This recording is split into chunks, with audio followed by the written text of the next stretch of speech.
Paul, you drive out of town for about 30 minutes in a company rental car.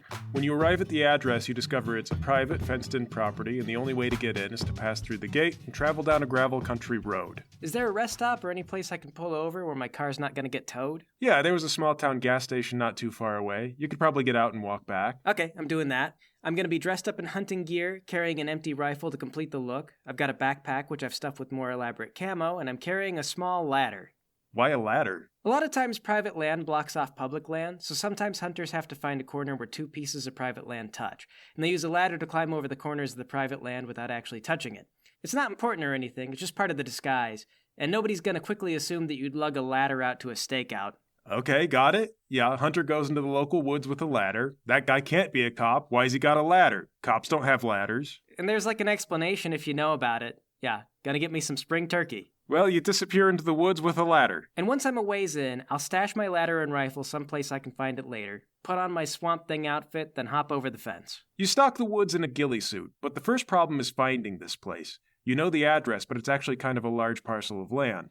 You could find the road and try to follow it, but that might cause you to be spotted by either the people who live there or the feds. I'll comb the area. For all I know, what I'm looking for is actually hidden anyway. All right, great. Problem is, this is going to take a couple of hours. They've got a little under 150 acres, and it's overgrown with pines and rough terrain. For that matter, you're trying not to get spotted. At some point, you're able to tell where the road is, but then you have to go wide and attempt to follow it at a distance. However, the road curves, which forces you to double back somewhat and travel in a weird jigsaw pattern. Eventually, you can see a clearing ahead of the woods where a few cars are parked. There's an old farmhouse, but also what looks like might be an old tornado shelter. Finally. Go ahead and lay down, do my best impression of a shrubbery, and just watch the place. Like any stakeout, the next few hours are a long crawl of nothing interesting happening. You have super senses, so you do notice a few things, though. For one, you spot what's probably a federal agent in another part of the woods. It's another guy in camo, and he's just watching the area through his binoculars. The poor guy can only see what's through the binoculars, though, and you can use your entire field of vision as well as your super hearing.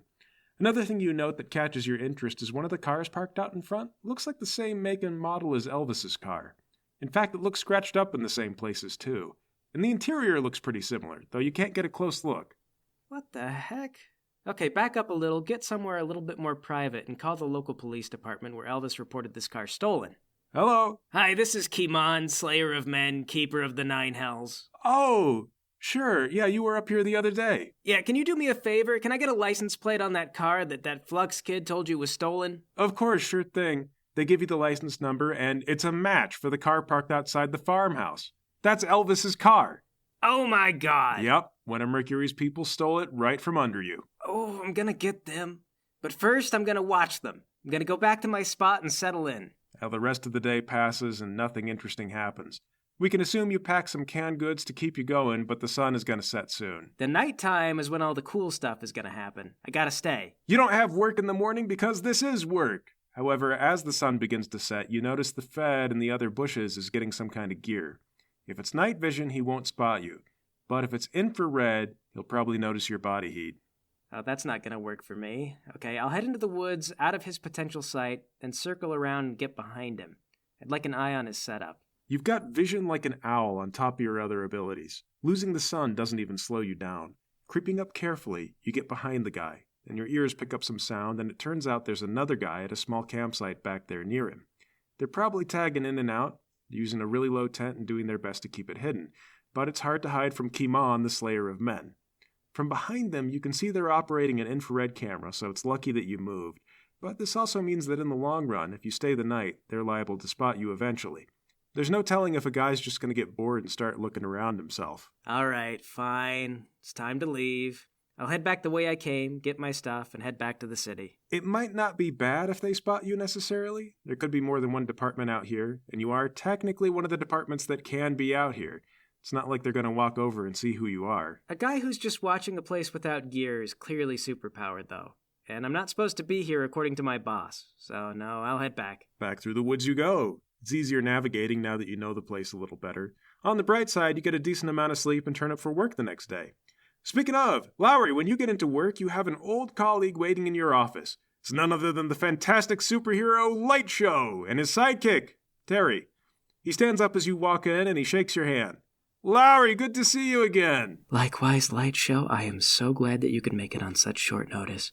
When I called you yesterday, I thought that maybe we'd have to go through a bit of red tape. Lightshow is everything you imagine a superhero should be. He's tall, he's visibly muscular, his costume is bright and loud, he's got a cool blue visor that animates with LEDs while he talks. His sidekick, Terry, however, is in a pair of gray sweatpants and is currently doing his best not to make direct eye contact. Terry is a little greasy, socially nervous, and you've never been sure why he and Lightshow pal around. Except for that, supposedly, Terry's really good at paperwork and accounting. How's the flight? I got you the best Learjet I could book on short notice. Oh, the peanuts were top-notch, worth every penny. Are you kidding? You were supposed to get a first-class dinner. I'm kidding. Of course, I barely touched mine. I have to watch my figure. But still, though, thank you. Terry enjoyed his. I can't believe you just get like that by working out. Not just by working out. Also by suffering. I miss bread, Lowry. I miss it a lot. Ciabatta, especially. Well, hey, I am glad to hear that you're all about that discipline, because that is exactly the kind of thing that we need right now. Discipline. Oh, for sure. I'm really sorry to hear about the big guy. Well, we all are. He meant a lot to a lot of people. I don't know if I would have become a superhero if not for him. It's time to repay the favor, Lightshow. We got a new guy I want you to meet, and I want for you to be the one to train him. All right, bring it on. When do we meet? You know what? Let's go in the conference room. We'll get together right now. I'll call a team meeting. Sure. Paul and Elvis, as you come in the office, the secretary directs you to the conference room. When you arrive, Lowry's sitting at the head of the table, and Lightshow is standing triumphantly next to him, beaming with all confidence. Terry is sitting off to the side, as far away from the sunlight as he can, while still being at the table. Oh, is that Terry? My man, it has been forever. I walk up to shake his hand. Lightshow intercepts you and shakes your hand on Terry's behalf. It's good to see you too, Paul. Oh, come on. Can't Terry shake my hand? I am sorry, but the social anxiety is just as bad as it ever has been. We tried medicine, but the side effects weren't worth it. Lightshow kind of looks back at Terry, who has turned pale and is shaking. I can't believe everything's still got to go through your hokey ass. Lightshow smiles at Paul in a peculiar way. It's not an unkind smile, maybe bittersweet. Eventually, Lightshow says, Well, I am glad to see you again, Paul, but I'm actually here to meet your new hire. Oh, you mean Elvis? Yeah, this is him. His stage name is Flux. He can teleport, it's kind of a technical whiz kid, but like a lot of kids these days, he can't put down his phone. I also know some karate. Thank you, I can introduce myself. Oh, well, pardon me. I thought I was introducing you to a friend of mine, but I see you can handle it. All right, that's enough. Elvis, this is Lightshow and Terry. Lightshow's going to teach you how to do the superhero work properly. Terry is his protege. Hold on. Is Lightshow and Terry here to train Elvis? Yes. I thought the team could use someone who wasn't as much of a loose cannon. Why is everything with you a unilateral decision, Lowry? Well, I'm sorry to say, this is not a democracy. This is a company, and we're going to run it however we have to in order to make it successful. You're pawning off important work to federal agencies, misrepresenting my actions to the press, and now replacing parts of my job without telling me. Lightshow says, Hey, I am really sorry, Paul. I didn't know that you weren't told about this. I'm not mad at you. I know you weren't told. If you thought you were going to have to get in a confrontation with me, you never would have come out here. Terry begins nervously vibrating in his chair. His fists are clenched and he's trying to stop himself, but he can't. Lightshow goes over to him and puts his hands on his shoulders. Kimon, that's enough. You know what? You're not really needed here. You can go. Is that so? Well, where am I needed, Lowry? Why don't you go patrol the slums? Is that what you want? You give up the case on Mercury and have us relegated to domestic disputes. No, I want you to go down there because you'll fit right in with the rest of the trash. You know what? That trash used to be my foot soldiers. Yeah, exactly. So maybe you better go remind them what that got them. I don't know how to express to you, Lowry, how much bigger some of those people are than you'll ever be. You think you're better than them? I think I told you to get out of here and go patrol. Give a single one of those guys your money, and you'll find that they could be just as selfish, just as ignorant. Listen, am I going to find that they're able to leave a room when asked? Because that's the incredibly high bar I'm looking for right now. No, you listen to me. Okay, you don't know setting bars. Listen. You get out of this office, or you were fired. And after that, I don't care what you do. Try to start up your own independent company if you want, but the governor won't hire you. Federal agencies won't work with you. If you think your little foot soldiers were so great, have them pay you. But if I hear one more word before you're gone from this room, then you are gone from this company. Leave. Slam the door. Lightshow says, He is right. If I knew this was going to cause a fight, I wouldn't have come out.